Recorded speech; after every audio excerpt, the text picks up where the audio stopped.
Hey there, health and wellness fans. Welcome to episode 9 of the YCast, the podcast that's revolutionizing the way men think about their health and wellness and their life, one conversation at a time. I'm Tony LaRosa. Not with me is my partner and co-founder, Rob Davidson, in Hey, another how's it going? state. Yes, I'm in another state. I got stuck in Navajo Nation. Not stuck. I actually been blessed to be here, up near the Utah-Arizona border in Page, Arizona. So I could talk a little bit about that, but it's been fun. Tell us about the tapestry behind you. Yeah, I don't know. This is in the hotel, so I can't.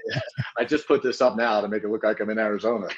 No, Your your taste of interior design is yeah. I came questionable. up for business, and if anyone knows the Page Airport, there's about 1 or 2 planes that go out a day. So it didn't work out well for me, so I'm stuck here. But I got to see some great places today. If anyone ever been to the Page area, there's a lot to look at. Lake Powell's pretty cool. Antelope Canyon is beautiful with you've probably seen those inner canyons with the colors and the tubes and the light coming through. Yeah. Really amazing. But my favorite part, and this is another show, but I just want to give you a little bit.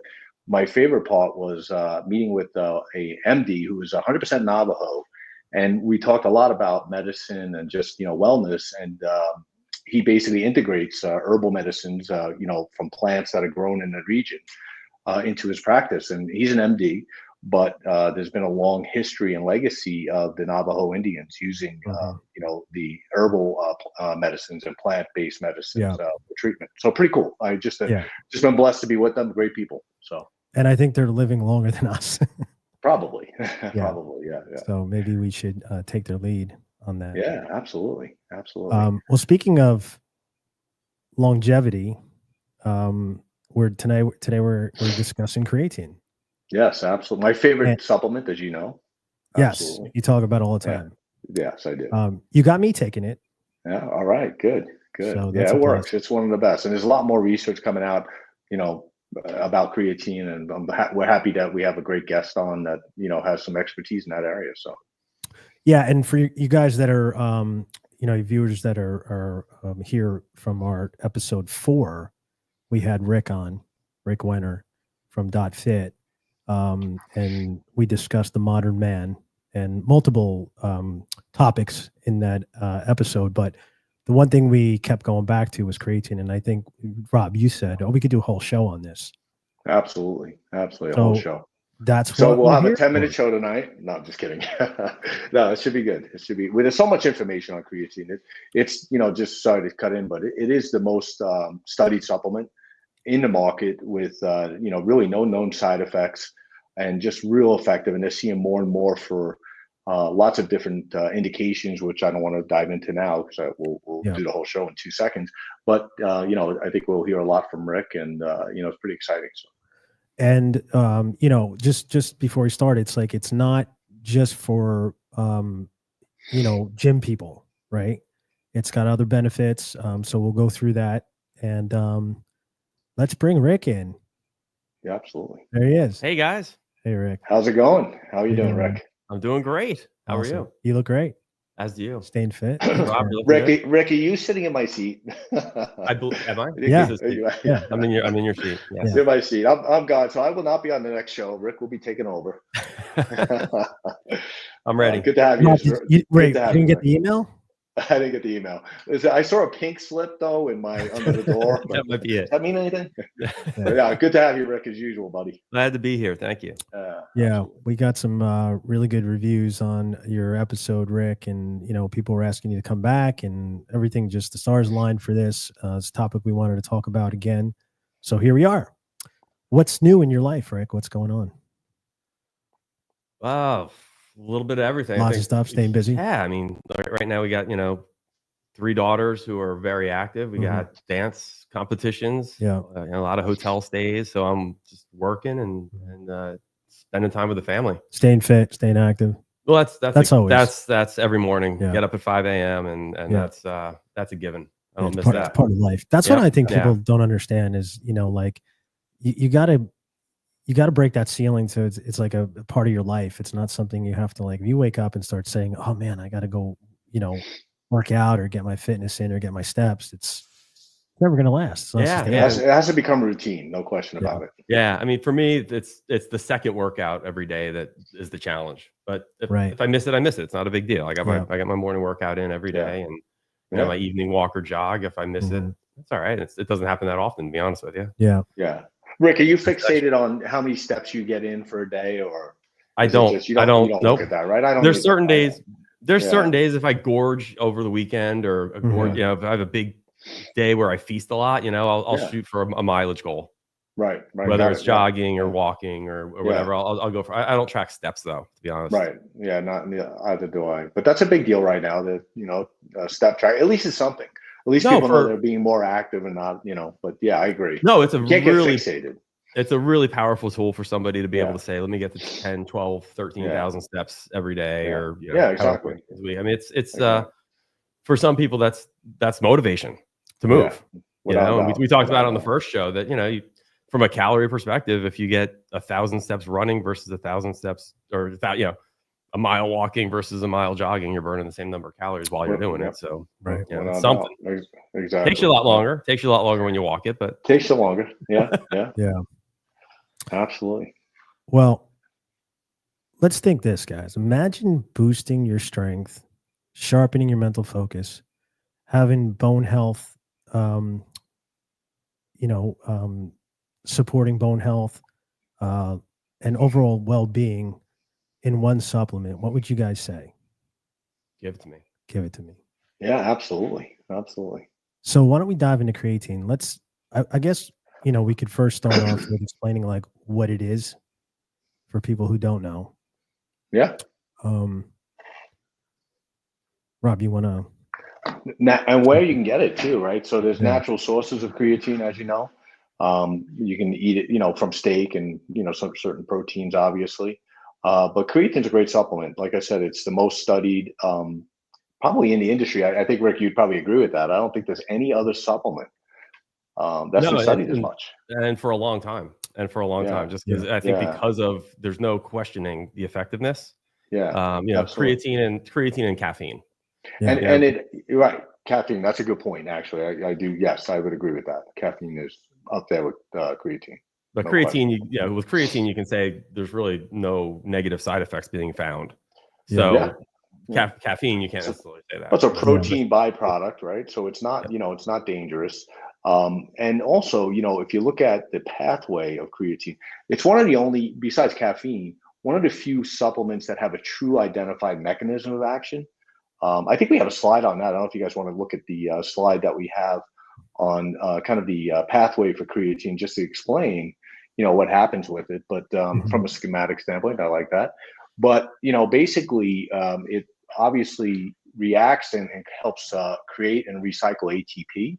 ATP is the fundamental for cellular energy. You guys probably know this. Rick, I know you know this, but really functioning with the mitochondria of the cell, which is the powerhouse of the cell. So the more energy you can create, the more recovery, the faster you recover, the higher metabolism you have. So lots of good benefits. And also ATP is really an important component for brain health, and being able to utilize it and have it react in the right way does help with focus, and we'll talk a little bit about that later. It's not just muscle overall, but it's heart health, because heart is a muscle. It's a smooth muscle, but still a muscle. So all the benefits from creatine are pretty well identified. Yeah, and we're gonna touch on all those. Tony, you got my slide of the Krebs cycle that we can go step by step through that. That's what you got that available? Oh, I don't have that. That's a good use of our time. Yeah, it is actually. Want to go over that? Wait a minute, I don't have that. But we would lose people. We lose me. No. I used to cover that. Rob was like, "Oh, put it up." I was excited for a second, but we would lose viewers very quickly. Yeah, we would. I was like, "Did you send me something?" But let's just say to start off, because again, there are people out there who are just learning about this. Creatine is a naturally occurring compound, right? Absolutely, in the body, created from the liver, and also the brain creates creatine, which is interesting. Plays a critical role in energy production, as Rob said, in ATP. So That's something we can also dive into too. But what about supplementation? I mean, there's so many different, loading and dosing factors out there. What would you guys say? Just, I know we're going to kind of get into a little deeper as we go tonight, but what would you say the optimal thing for a beginner? Because I know there's some people believe in the loading phase and some people don't. And I think, you have to kind of judge it on your own physiology, how your GI is accepting it and whatnot. But no, I think let's take a step back actually and talk about how much is in your body, because it kind of it's a good starting point to say our body's going to manufacture 1 to 3 grams a day. Correct. Yeah. So depending on your body, your day, each day, whatever. So 1 to 3 grams your body's going to manufacture on its own, depending on your diet. If you're having very diet dependent. Absolutely. Yeah. So now, but then you can get even more than that, because if you're eating red meat or salmon or other fishes, you'll get you can get another 1 to 3 grams from your diet. So right off the bat, your baseline is anywhere from 3 to 6 or 7, depending on how much red meat you eat, etc. Grams, just baseline before supplementing.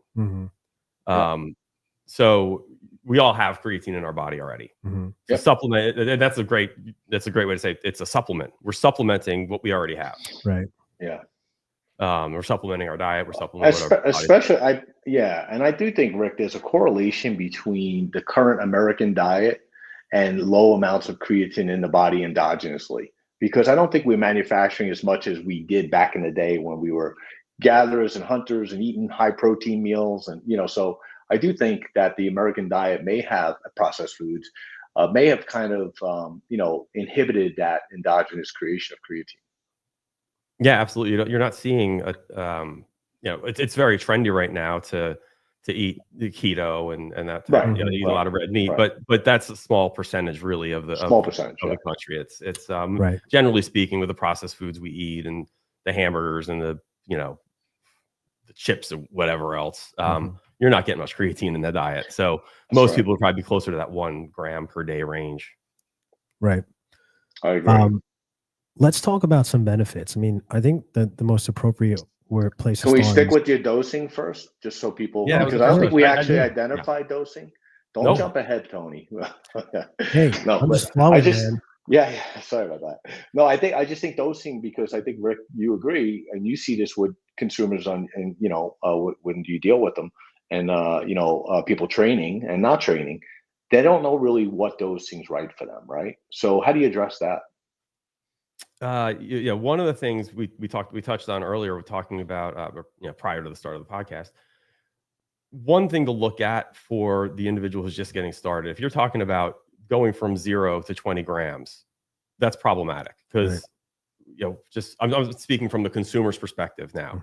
You want me to take 4 scoops of this powder into my drink, right? And then you could potentially, we'll talk more about this later, but you could potentially end up with a stomach ache or some issues with with your stomach. And then, or you could spread it out throughout 4 times a day, take 5 grams, and now that's all I'm thinking about all day is then you go to bed and I didn't take 2 of them, so now I got to take 2 before bed. It's just a lot to think about. It's like when we talk about people getting into fitness in general, you don't want to give them everything at once. You want a baby step and start with some exercise and eating some vegetables. Then baby step. You don't want to do everything at once or you're going to fail. So with creatine, I feel like that's one of the things is just like 20 to tell someone to load who's the average consumer just getting started. It's a little overwhelming. It's a little much. Yeah, and I think the only problem or issue that you'd face if you don't load is it just takes longer for it to acclimate to your system and get those effects. Yeah, and I don't think we didn't really Rob, do you want to touch on that, the idea of loading versus not loading? Yeah, we didn't really explain that. I actually wrote a paper on this, so it's a good segue into that. I'm not a big believer on loading, front phasing loading. I'm not a big believer, because the receptor sites, and I don't want to get too far into the weeds because I don't want to lose people, but you get what they call down regulation eventually. So you're not getting the benefits if you keep loading that way.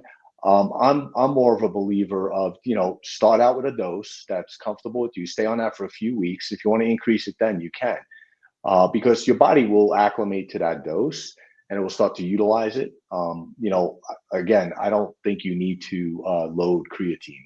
I've seen studies, multiple studies. There's lots of studies on creatine, but I would say overall, I think you don't need to load it.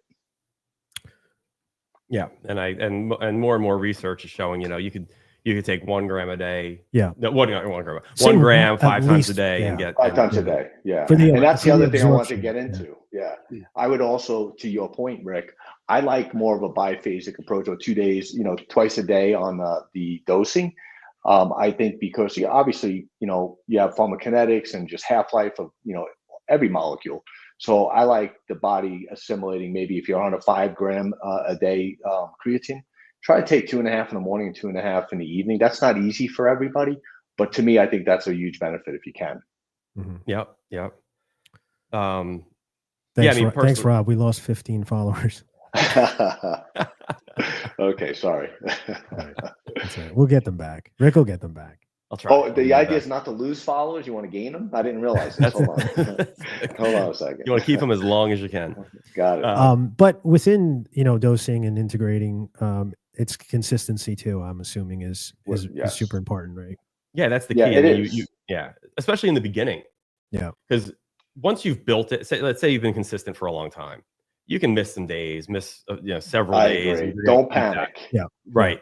But if you're just loading up and you miss a few days, then you went, but you haven't built up that. Right. You're trying to saturate those muscles. Right. But I'm one of those guys that don't want to miss a day. So even if I'm traveling for a day, I bring my bottle of creatine with me. I don't know if you can read that, but I always have it with me in my backpack. So I make sure, Yeah. Absolutely. So you know what? One thing we glossed over is you touched on it with your slide, but we didn't really dig into the whole creatine phosphate ATP thing. And I was afraid to get yelled at. No, I figured, but I want to get back to that. Let's dive in. Because one of the things that I like, I love educating, and this is it's really geeky to talk about ATP CP system. Mm-hmm. Here's how I like to explain it, and I'm going to give you an analogy of a sales team after we kind of get into it. So if you hate the geeky stuff, just close your ears for a few minutes and we'll get back to a sales analogy for the workplace. So there you go. When you exercise or when you use energy, you're using ATP, which is adenosine triphosphate or 3 phosphates. And that's what you need to make that muscle contraction or for the brain to do what it's going to do for any energy, anything that's needed for energy, anything that needs energy. When you make that muscle contraction, you go to ADP, so you only have 2 phosphates left. Mm-hmm.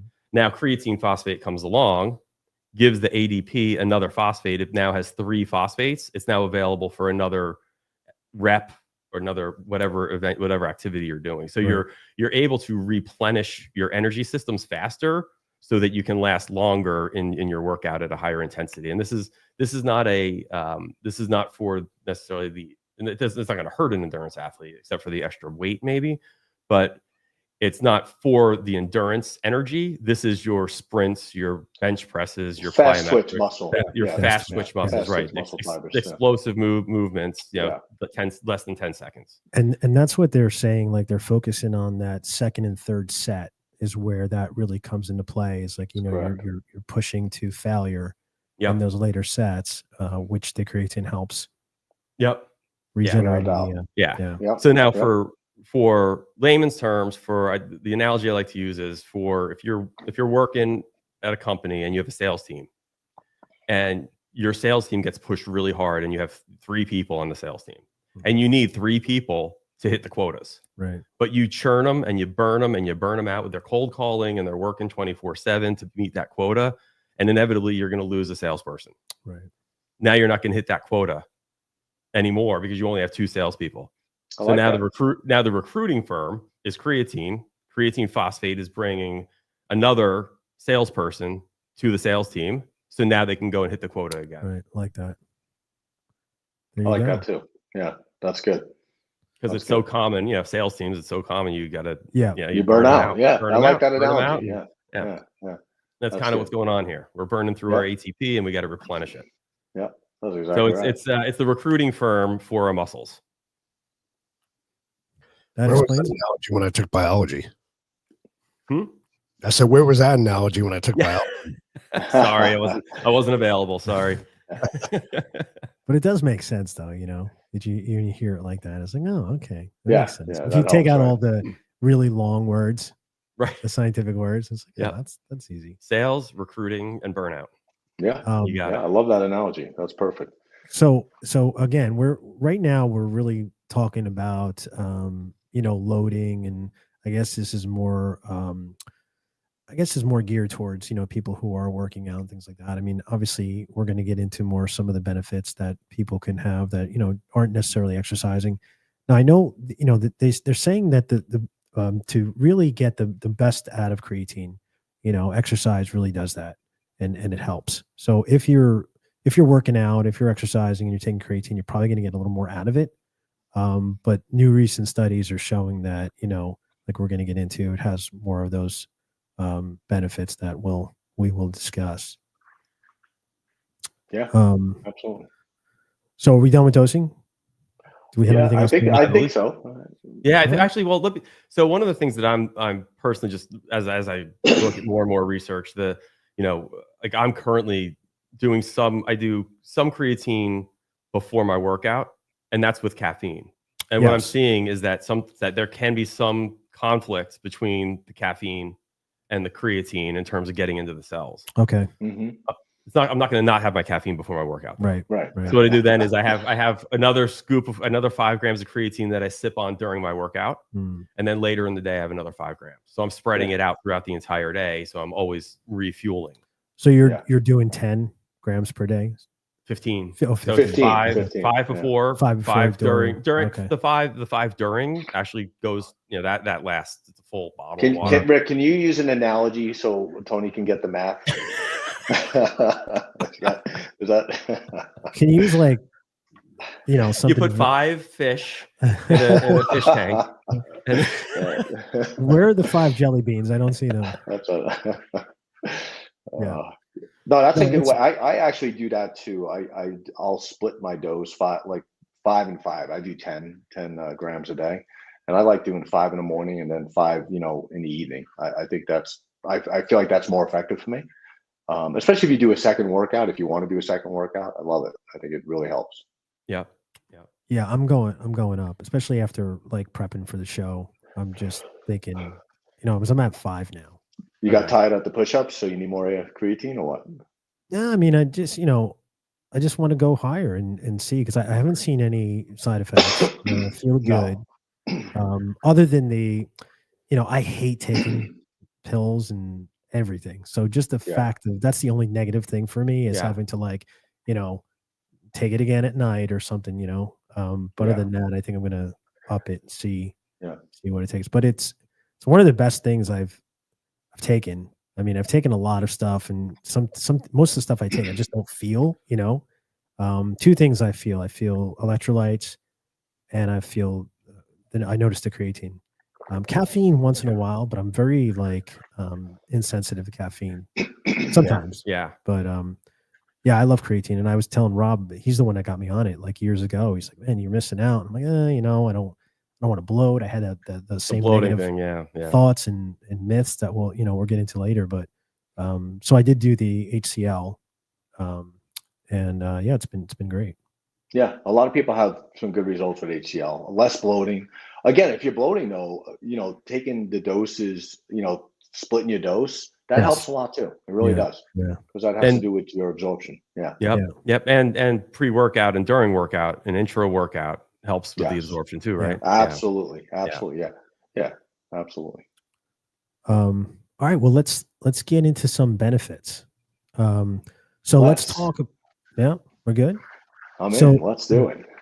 So let's talk about increased muscle strength and power. Kind of like we're talking about those later sets and how that pushes you when you're trying to go for failure. So what do you guys think about that as far as working out? I mean, I've noticed it myself. I'm going to raising my reps and going to failure. I feel like I've got a little more energy. It's more energy, and then I mean, because I've gone years without taking it, and I just recently started taking it again. Yeah, and it's not an energy like, obviously, as we talked about, it's not like caffeine, right? It's not that kind of energy, but it's the kind of energy where you get in your workout and you get to that third, fourth, maybe fifth set. Mm-hmm. And, I have limited time in the morning for my workout. 7:25, we're out the door. Mm-hmm. Out. Yeah. No, we have to be done with the workout to get home for the kids. Mm-hmm. So I get to that 7:20, and I'm like, I want to keep going. Yeah. And it's not the caffeine, because I've taken caffeine always. I always have caffeine pre-workout, so that's not a new thing. I added back in the creatine, and I'm just like, I can go for 2 hours and just do 5 sets of every exercise. Right. And on top of that, you're going heavier, which then is a cycle. It gets you more motivated, because you can push more weight, pull more weight, and it gets you more motivated, more muscle growth, which is also more motivating. So it's just this cycle where it just builds on itself, and the motivation and the results lead to more motivation, and it's just keep going from there. Yeah, and especially those second. Good, sorry, Tony. No, I was saying you said earlier about the type 2 muscle fibers. Yeah, absolutely. So it really affects that fast twitch. Fast twitch. Fast twitch muscle fibers, absolutely. And the other component to that and benefit is the more you tax that muscle and are able to tax the muscle with muscle growth, obviously bone strength as we get older, right, and bone health. I mean, because they interplay. You need muscle for bone to stay thick and strong, and that's a big deal. So I think more and more people over the age of 65, 60 should be taking creatine. I really do. And when they work out, obviously, because it does help. Yeah. So creatine promotes cell volumization, drawing water into muscle cells, which can trigger anabolic signaling pathways and stimulate protein synthesis. Yeah. So it reduces muscle breakdown and enhances satellite cell activity, crucial for muscle repair and growth. Yeah, so I love that. I love that you brought that up. Yeah. Good. This is something there was a time where I was teaching a personal training certification, and we would talk about creatine, and the kind of how I would explain it is, creatine is, you could look at it as catabolic and anabolic. It's catabolic because all those things we talked about. I'm doing a 5th set. Right. I could stay at the gym for 2 hours and continue to break that muscle, just work those muscles. But then at the same time, it's bringing all that fluid, all that hydration into the muscles, which helps with protein synthesis, which then now is anabolic at that point. So it's almost like it does both. It helps you break the muscle down, which then, of course, anytime you break it down, it's going to build back stronger anyway. Right. But with creatine, it's building back stronger and faster. Yep. Yeah, absolutely. That's exactly right. That's why you do build muscle faster. But the volume, to increase volume via water is really key, because the body, on average, should be around 65% water. A lot of people are way under that, believe it or not, because a lot of people don't drink enough water. They don't have the electrolyte balance, and you've noticed this, Tony, with yourself. Electrolytes are very important as well, especially combined with creatine. But to be able to increase water does, again, the reason why it increases your anabolic state, besides the ATP component, is that water is necessary for ion transport, right? And ion transport obviously is very important for muscle contraction and for just overall functionality in the body. So it does really help the muscle not only gain water and grow, but also work harder, recover, and increase that anabolic effect that Rick spoke about. Yeah. So. Well, let's talk about the cognitive benefits, because there's plenty of studies you guys can look at relating to some of these benefits. Some of them are newer studies. Some of them go back. I can't remember a thing. I'm just kidding. You haven't been taking your creatine, have you? You bring it, but you forgot it. Exactly. The brain actually utilizes creatine for energy. Did you guys know absolutely. that? Yeah. But it's different though. It's not going to store it like a muscle, because then the brain would have to break through the skull. Yeah. So we don't want that to happen. Especially my brain is so big. You got plenty of room to work with, buddy. Yeah. So it's not storing it the way our muscles store it. Right. But it's using it as anything that uses energy. Your heart is going to, it's all cell. Yeah. It's right. Yeah. All cells basically. So when if you're lacking ATP or the ability to reproduce ATP in your body, then your brain, what is it, 20% of your energy? Yeah. Is 20 to 30? Is it 20 to 30, depending on how the level? But yeah, absolutely. Right. So I mean, you're talking, that's a lot of energy that your brain is using from your body. So for your basal metabolic rate, the calories that you burn if you didn't leave your bed, 20 to 30% of the calories that are being burned are just your brain. So think about how much energy that is, and how if you aren't refueling that, what that would do to your ability to think straight and remember things and absolutely think clearly. Yeah, specifically short-term memory, which is huge for me. So I noticed a big difference for myself. And one thing I read a lot, I've been researching a lot about is the ability for decision making. Yeah. So faster decision making, faster response. Faster response. Right. Yeah, recycling ATP faster to use, right? Exactly. I mean, this is especially, you have a long day of work, and maybe you're sitting at the desk all day, and you're just so mentally fatigued. How that creatine could help that. Yeah. It hasn't helped me. Hasn't helped me to decide what to have for dinner yet, or what restaurant to go to. I think that's very common, a genetic thing? Yeah, is that a genetic thing? I guess creatine doesn't help with that. I think so. You're in trouble. Love it. So another huge benefit that studies are showing is potential for bone health and aging, which there are a bunch of studies on now. It's creatine's role in supporting bone mineral density and reducing age-related muscle loss, which is sarcopenia. And those are directly related, right? Sarcopenia, you're going to have decreased bone because the muscle is not taxing the bone to grow. Right. So obviously you're going to have that decrease. So sarcopenia is really very common. Everybody, elderly, if you're not working out, you have some form of muscle loss, right? No question about it. So I think this is important for older people who are not using it for workouts or building muscle. That these other benefits that they're showing in these studies now, you could take it and help just that loss. Absolutely. So I mean, if you gotta, for the most part, what I've seen is there has to be some movement involved, though. If someone's completely sedentary, maybe you'll see some brain benefit, but you're not going to see that muscle because you're not challenging, you're not pushing the muscle. There has to be some form of strength training, right? Or at least resistance training, if you will, because otherwise you're right, you're not using the muscle, so it doesn't do much that way. Unless you've been completely sedentary and now resistance training to you is going for a walk. That now you're fighting gravity, so it's something. There's something there for you. Sure. We're assuming people are being proactive. Yes, I mean, it doesn't increase the bone mineral density, but it shows that it reduces the density loss. Which I think is key. So to your point, if you're moving around, exercising, it can double down on that. That's the correlation. Yeah, exactly. And they're saying specifically like in the hip regions, which interesting. Okay. A lot of people are dealing with, as you get older, so for older adults, for fracture prevention, things like that. But I mean, weight bearing exercises are definitely key. While you're taking that, for sure. Without doubt. Let's see, we talked about dosing,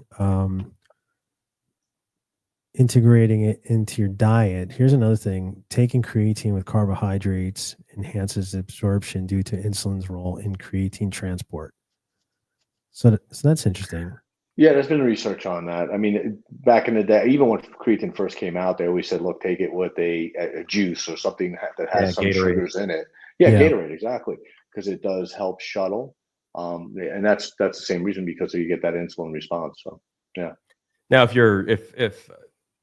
I mean, now there's enough research to know that we know you still get the benefit without still that. get the benefit. But if you're taking it, pre-workout or intra-workout or post-workout, you might see a little bit of a bump in how fast you get it into the cells, which then, that window's open for those nutrients to get in there, along with the protein, with the amino acids as well. Yeah, it increases permeation, osmolarity, and stuff, and that absolutely. What else you got, Tony? For some people who don't like the, because it can be a little gritty. Yeah. So you can put it in. You could put it in your yogurt or something and have it that way with food, and you're potentially getting a little extra benefit. Yeah. And you're not having to drink it and feel it in your teeth. Right. Well, that's a good point. I like that. Yeah. You like that? I like that. Yeah. Yogurt. I never thought about putting it in my yogurt, so I kind of like that. Yeah, it's good. It's good. I'm a fan. Okay. All right. See? So, monitoring any adverse effects, is important too, and you should always consult with a healthcare professional when you're taking this, or you're just concerned if you're new to it and you're not sure. But let's talk about safety and concerns, because I know there's a lot of questions out there about it. People, the stigma is people just associate it with building muscle, and there were a couple studies out there showing. There's rumors out there. We're getting into the myths about like hair loss and some liver damage, things like that we will debunk for sure, because that's my favorite part of the show. But I mean, let's talk about kidney health. So the myth that creatine damages kidneys, it's unfounded.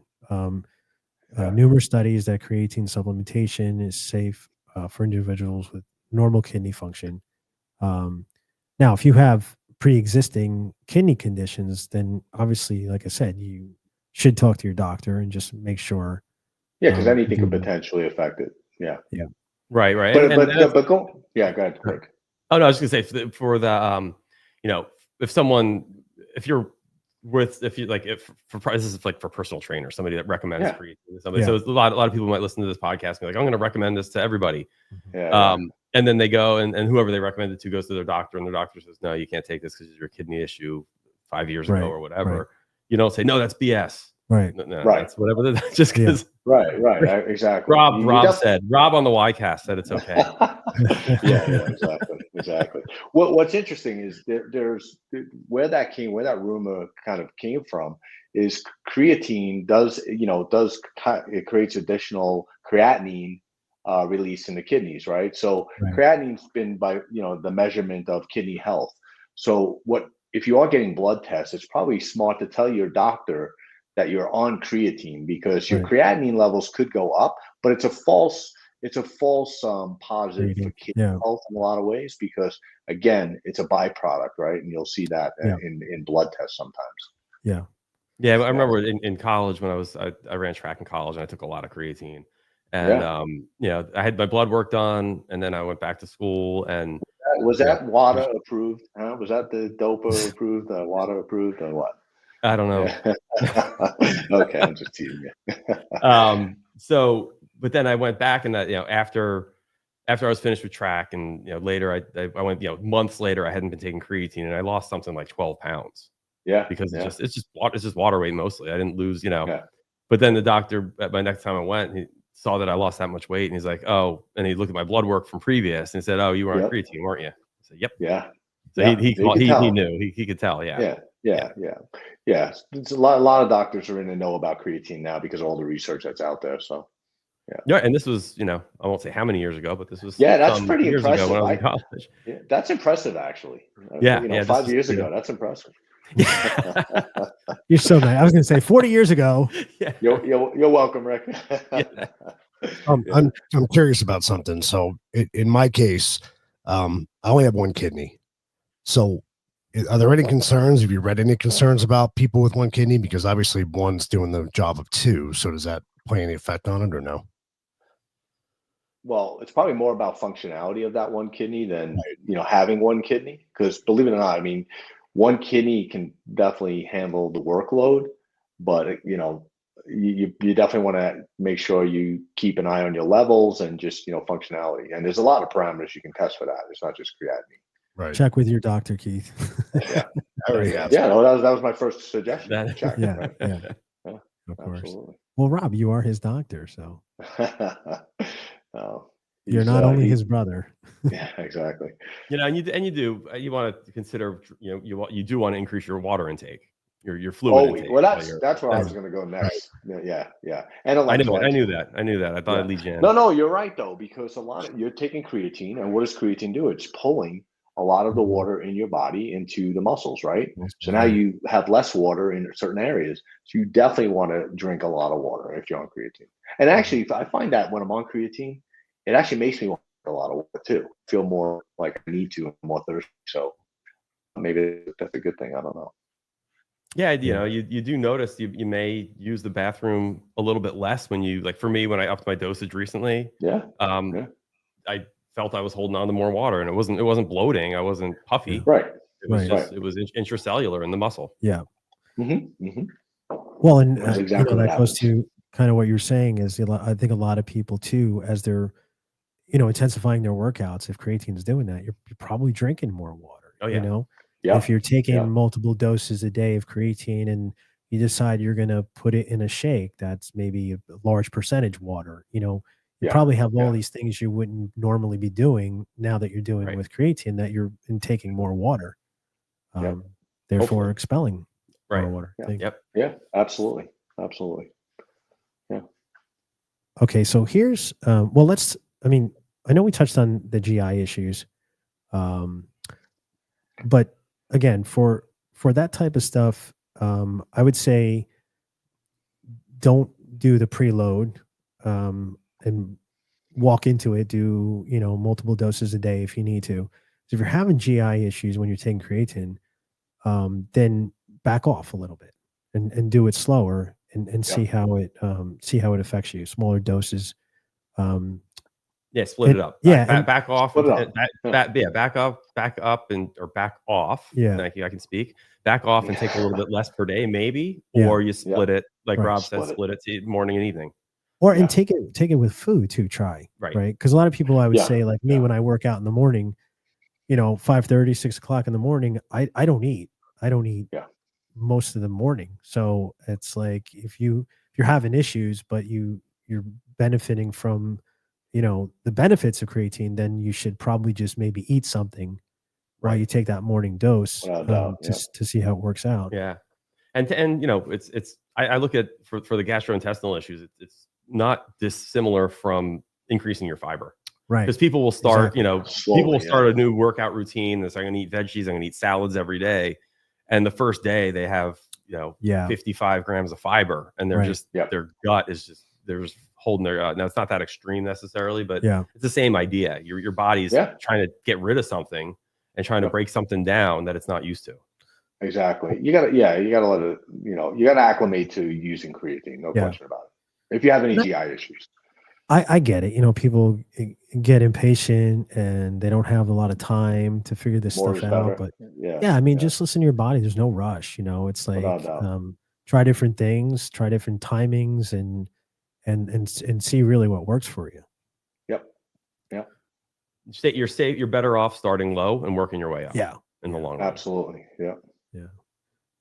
So here's an interesting segment is we talked a little bit about it, but the monohydrate versus some of the other forms like the creatine HCl hydrochloride, which I am taking. So obviously monohydrate is the most widely studied, and it's really the only form of creatine that's showing the results. Yeah. The HCl and there's another couple forms out there that it's showing it's in the blood, but the studies aren't based off of any of these. So, I think they haven't done the studies on that. Yeah. That's why, Yeah. I'll tell you, we had a company at dotFit. We had a company come and they're manufacturing the gummies, and they left the bag and they were delicious. Yeah. And I would find they were in the conference room and we'd be in there doing, meetings or whatever. And I'd find myself just snacking on them. Yeah. And those couple days where I did that for a couple days. Just it was like mindless snacking. Yeah. But I was like, oh, it's just creatine. There is a ton of sugar in there as well. But right. At the time, I was just like, it's no big deal. I'm going to burn it off, and it's just creatine. But I did notice that effect of I was thirsty the next couple days. Wow. Where I couldn't drink enough water. Wow. Yeah. Interesting. Yeah. So it's in it. It was, from that perspective, and that's a study of one. But from that study of one, I did notice an effect where I needed more water. My body was holding on to something, Yeah. I can't tell you that I bench pressed 100 extra pounds that next day, but I definitely needed more water. Yeah. For sure. I would have been like you, Rick. They know it at our company. Tony can tell you if there's gummies around, I will eat them. There's no question about it. Yeah, be really careful nowadays. Chocolate, gummies. Well, that's true. Don't have chocolate around either. Rob will take it. Chocolate or gummies. That's my Achilles heel. That's for sure. So as far as the hydrochloride, I would say this, if you take monohydrate and you do find, you're bloated or you're carrying too much water, or whatever that is for yourself, try the HCl, see how it works. And, you may not. Just to, sorry to cut you off, Tony, but just to be clear, creatine monohydrate, creatine HCl, they're basically carriers for creatine, right? So it is creatine. So you are getting creatine. So it's not like it's going to change the structure of creatine itself, right? It's really just the carrier to bring it into the body. So I just want to be, just so you guys, can talk about that, right? If you want, but Well, I think the point is that if you're going to go back and look at the studies that pretty much all the studies are based on monohydrate. Monohydrate, So, but I'm taking HCl and I feel great and I feel like it's working for me. It's just that if you go online and you try to find a study for HCl, you're probably not going to find it, or very little if anything. And monohydrate's been around much longer. Yeah, absolutely. Yeah, and I would always recommend monohydrate for sure. But I don't think I've ever heard anyone say I tried HCl and it didn't do anything. No, I've heard good things about it too. But that's a study of one, but it's not a study exactly. Well, and I was only starting. I only started with 2.5 grams, then I went up to 5. So I still have a ways to go. So I'm going to up it to 10 and see, what it does there. And then the other one is I just remembered is the ethyl ester, which is the other form. But again, none of those other forms have shown to be more effective or better absorbed from the studies. Absolutely. And monohydrate, I mean, there's studies on monohydrate in all different age ranges as well, which is nice, right? And that's important because there's young kids that are playing sports that are taking creatine, and a lot of people are freaked out about that, as you know, right? They're like, "Oh, don't take creatine." Again, doctor's advice. You got to listen to your doctor. But all the studies have shown that it's actually safe for kids. There's not really any studies that show it's not, unless you pull something, Tony, that I don't know about. No, there's a matter of fact, I was going to support what you said because I was just reading that there's no record of any adverse effects in children. Even in pregnant women, they're saying that they've shown that what they've seen is it's safe based on what they've seen, but there's no clinical studies yet. There's it's more of a retrospective side effects. But as far as pregnant women, I don't even want to go down that path, but there are no clinical studies, so they can't determine from a focused study whether or not. I heard the baby comes out bench person 200. That's what I heard. I don't know if it's true or not, but that's at least rumor has it, right? If it's HCl, it's 150. It's 150 with HCl. Hey, I'll take that. No, that's I will say though, just as a representative of dotFit, we I agree with everything you guys said, but from a dotFit company perspective, we don't recommend it for anyone under 18. And that makes sense actually to me. From a company from a company's position. Absolutely. Wink, wink. Yeah. We're dragging in here. Exactly. No, I just get a lot of questions from high school, football players I coach, about creatine and protein and all that. And again, I always tell them, listen, you talk to your doctor about it, but here's the research on it, right? And let them make the decision. I mean, that's the best thing you can do. And there's a good chance most doctors are going to say you shouldn't. Yeah. Which is fine. Yeah. But you know what? They probably will anyway. Yeah, exactly. That's the point. They do anyway. Right. Yes. Right. The world's different today with these type of things. I mean, there's so many synthetic drugs and things accessible to kids online, and kids are taking things and they're pressuring other kids to take things. I'm talking supplements. I'm not talking about like like pre-workouts and stuff. Yeah. I mean, so I think it's probably more popular than it's ever been in kids. But there's still nothing negative out there yet. I mean, New Jersey, like we can't ship to New Jersey or New York without a signature. Yeah. So it's, they're cracking down on. There's a reason. Right. There's a reason. So hair loss. This is the one. That's the one. It's just markers. It's based on I can't tell you off the top of my head what the markers are, but there's biomarkers that are raised in your bloodstream. There's not a single study that shows hair loss. No. But there's certain markers in your blood that are typically high when you're losing hair. So is it hormone markers or biomarkers? I think it's which type of hormone? It's DHT. It's dihydrotestosterone. That's what I was thinking. Maybe conversion DHT. Yeah. It's a hormone linked to hair follicle miniaturization. So that would be DHT then. Yeah.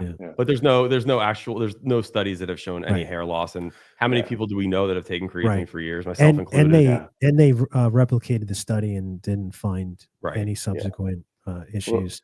And if the study, the other thing is, when you look at studies, you can't just look at it at face value, right? There's something called inclusion exclusion criteria, and maybe in that one study you had people taking different hormones, right? And who knows, working out, and they were all bodybuilders or all fitness, whatever, which is going to be directly correlate with DHT, increased DHT, right? Which is the hormone marker. And you'll have hair loss because of that. So you got to really look at the study, in depth to really analyze the quality of that study. Yep. Yeah, for sure. Did you skip over number 3 on purpose? What's one? What was 3? Oh, only for bodybuilders. Well, we kind of touched that in the beginning, but so creatine is only for bodybuilders, which, Well, because I saw, because there's one thing I want to mention on that one. There's 2, actually. Yeah. One is the vegetarians or vegans. Right. They get very little in their diet. Yeah. Without a doubt. So if you're a vegetarian or a vegan and you're interested in gaining muscle, you will gain some size pretty quickly, because you're not getting, we said in the beginning, you get typically 1 to 3 grams per day in the typical diet through meat and fish, salmon, etc. You're not getting that if you're a vegan or vegetarian, if depending on the type of vegetarian you are. Right. But so if you introduce to a vegan or a vegetarian creatine supplementation, you're going to see some increases in strength and size pretty darn quickly. Well, and the other benefits too. Agreed. All the benefits. Of course. All the benefits. Right. All the benefits. Right. Exactly. Yeah. We kind of so not just bodybuilders, but then the other one, which I find interesting, I've seen, this is smaller. These aren't real studies, but I ran track in college and worked with a lot of endurance athletes. And what I've worked with some people, I had them use creatine in the off season. Mm-hmm. So they put on some muscle mass, they gain a little weight. As the season goes on, they get off the creatine. You're not going to lose that strength necessarily, but you're going to lose some of that endurance strength. But you're going to lose a couple pounds. They say you lose 5 pounds. Right. Now that's a lot of water volume. Yeah. Right. Yeah. But the point is now you're 5 pounds lighter as you get through the season, which is nice. Which is great. It's great for an and your muscle fibers are still thick and strong because you built them up on that, because you were able to recycle ATP faster. Right. No Exactly. So you're training with a weight vest essentially at that point. Yeah, exactly. I love it. I love that. Yeah. Right. The one thing we were talking about dosing, but one thing we didn't talk about, I don't think, is cycling. We didn't. We skipped it. Yeah. I was gonna call you out on that too. Well, call me out, Rick. That's what you're here for. You need to. We invited you. I can't reach him. Call me out. What do you guys think? I mean, it's safe and effective, so we know that's not going to be an issue. But as far as the benefits and the efficacy, have you guys know anyone, or have you guys cycled? I mean, I don't cycle.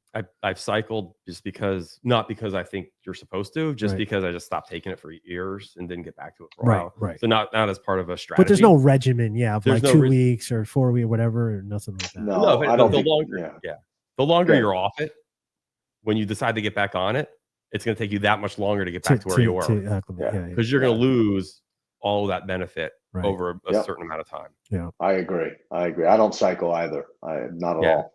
So if you've built up what you need in your muscles to get all the benefits that you want to get for strength and size, and you miss a couple of days because you're traveling and you didn't take it with you, or for whatever, a variety of reasons, you might not take it for a couple of days, you're not going to see it. That's not going to be detrimental. No, I've never. And there have been days it took 2, even 3 days I went without taking it. Yeah, absolutely. But if you go a month, a month and a half, 2 months, now you're going to lose some of those benefits, and you got to rebuild. You got to, build that back up in your system again. Well, the recycling came from the bodybuilding world. I mean, the cycling came from the bodybuilding world initially. I remember when I was writing for, Weider and Muscle and Fitness, that was a big deal. We got to cycle it. You got to go off it, and because you got to give the body time to, receptor sites to adjust and down regulate, and then, uptake again. But that's been shown to not be true. So, and lots of studies on that. Well, and again, now with all this new research, or older research that's coming to light, is that you don't have to cycle due to muscle and performance. There's other benefits there that you can take. Yeah. Let me ask you guys this, because I'm asking for a friend. Creatine makes you urinate more. It can make you initially, it can make you urinate less. Yeah. Because you're holding, the reason being you're holding on to that water to use it. You are. I mean, like we said, it's probably due to you taking in more water, than normal.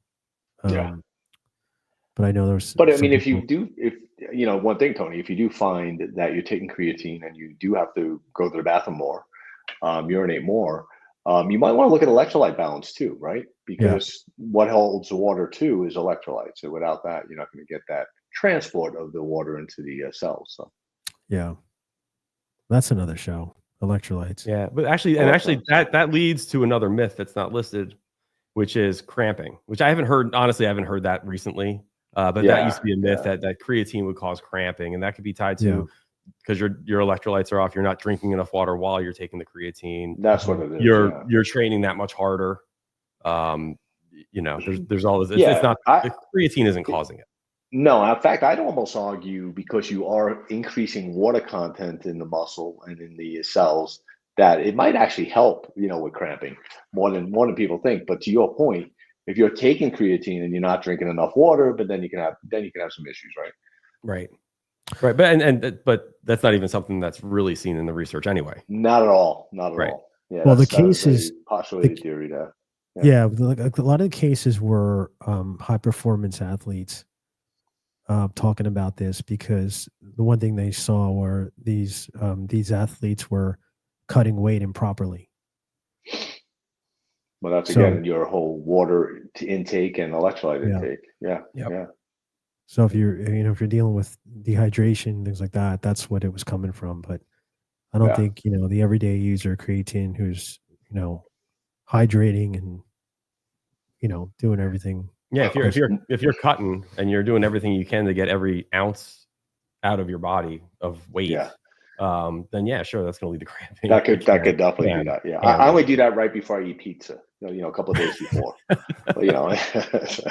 Get a lot of cramping then, but Well, I mean, look, on that note, let's talk about it. So basically, what you were saying earlier, Rob, about me and my electrolytes. Yeah. I was, for the past, I would say 6 months, I've been cramping like crazy. Yeah. And, I was taking the creatine and I was like, oh man, maybe it's the creatine. And I was going back and forth with my dosing, but I found an article that was talking about electrolyte imbalance. And, I definitely get enough sodium. I know that, potassium. But I wasn't getting enough magnesium. So I was taking something that had a small amount of magnesium, and I ordered some more just magnesium pills by themselves.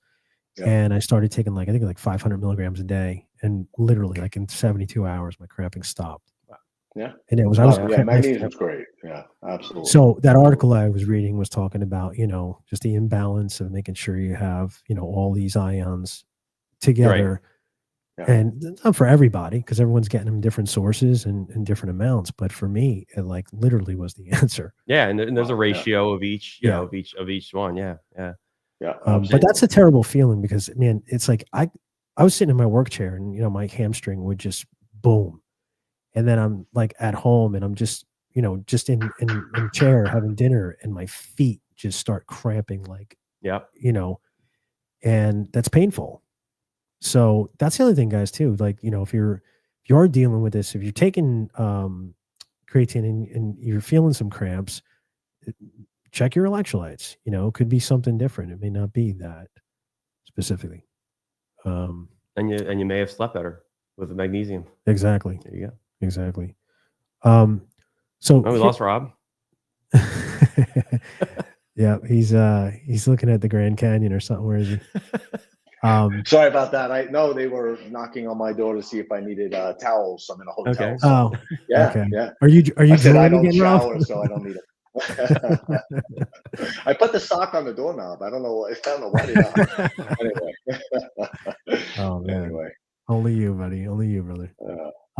So hey, as we close out, let's talk about just choosing a reputable brand of creatine, because Monohydrate is probably more efficient. If you're going to go with HCl or some of the other brands out there now, they're a little more expensive. I know I pay a lot more for the HCl than I do the Monohydrate. But just if you're unsure, if you're new, look for some third-party testing for some quality product. It's essential. And again, Monohydrate has the strongest research backing, and it's generally recognized as safe, which is GRAS. So if you see that GRAS on it on some of the packaging, it's pretty reputable. So some of the more reputable sites, even if you're buying on Amazon, some of the sites on Amazon will have like certificate of analysis. You could always call the company, do some extra research, read the testimonials. But there's a lot of stuff out there being stuff, powders using fillers and things like that. Yep. So if you got to spend an extra few bucks, it's more than worth it, because you'd rather start out with something that has 100% purity or whatever the purity is, to be able to get the most benefit out of that product. And the other thing too is look for certifications. NSF is usually the most recognized, for sport. Any dietary supplement that has an NSF on is pretty reputable. Rob, you went through that certification many times. Yeah, they're tough and they're great. They're a good organization.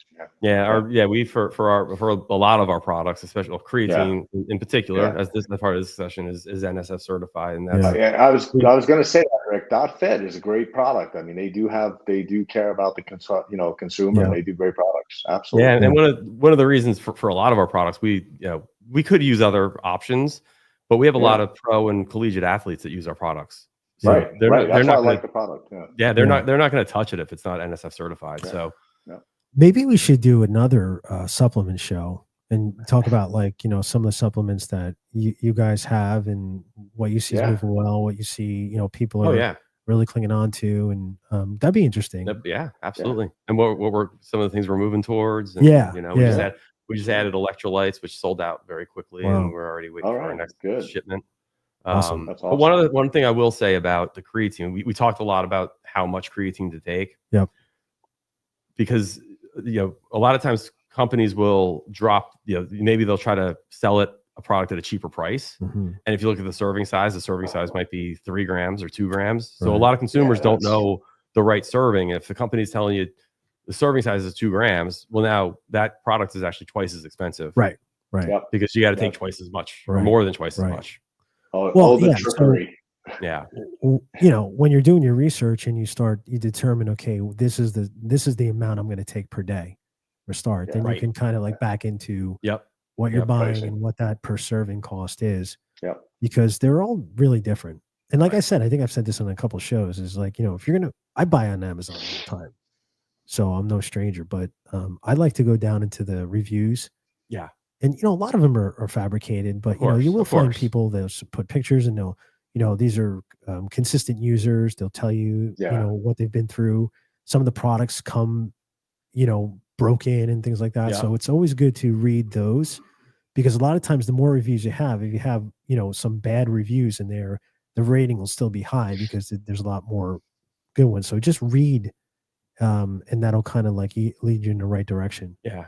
And it could have been the Amazon driver though that caused the broken product, but most likely, right? But the other thing you want to look at is the proprietary blends. So let's say a company is selling a creatine glutamine, and it says 7.5 grams, and it's a proprietary blend of glutamine and creatine. You have no idea how much creatine you're getting. Right. That's true. Yeah. Very good. Yeah. So you want to you're better off buying a straight creatine product, unless it's a product that has creatine listed in the specific amount and it's been third-party tested. Yeah. That's a great point. Great point. Great show, guys. So for muscle strength, performance, potential bone health, cognitive health, creatine is your supplement. It's the go-to. It's go-to. Don't be afraid to raise those doses. I'm going to be raising my dose pretty soon. Do your research and find what works best for you. That's going to do it for us, guys. Rick, thank you so much. Definitely want to get you back on so we can talk a little more about dotFit and what you guys are doing over there. Anytime. I'm here. Right down the road. Yeah. So all right. Tomorrow night we'll do. Let's do it. No, I'll be able to play. If you enjoyed this episode, hit that like button, subscribe, share it with a friend. And don't forget, guys, if you have questions, any relationship experience with, the conversation, put it in the comments below. If you guys want any of the studies we have here, we can send those to you. But the feedback will be great. Thanks again, guys. Check us out on our socials, YouTube at the Ycast, Facebook Project Y, Instagram, LinkedIn, TikTok, Project Y Now. Rick, where can people find you? Instagram at dotFit and YouTube at dotFit Worldwide are the preferred places to go. Awesome. Check Rick out. Wealth of knowledge and pretty good looking guy. Oh, thank you. I work hard. We say guapo. Guapo. Muy guapo. Thanks, guys. We'll see you April 23rd, which is a Wednesday. Download our app, and we have shirts, and our products are coming out soon, guys. Another couple weeks, and we'll have some cool skincare products out there. Can't wait. Yeah. Thanks again, guys, and we'll see you on the 23rd. Thank you.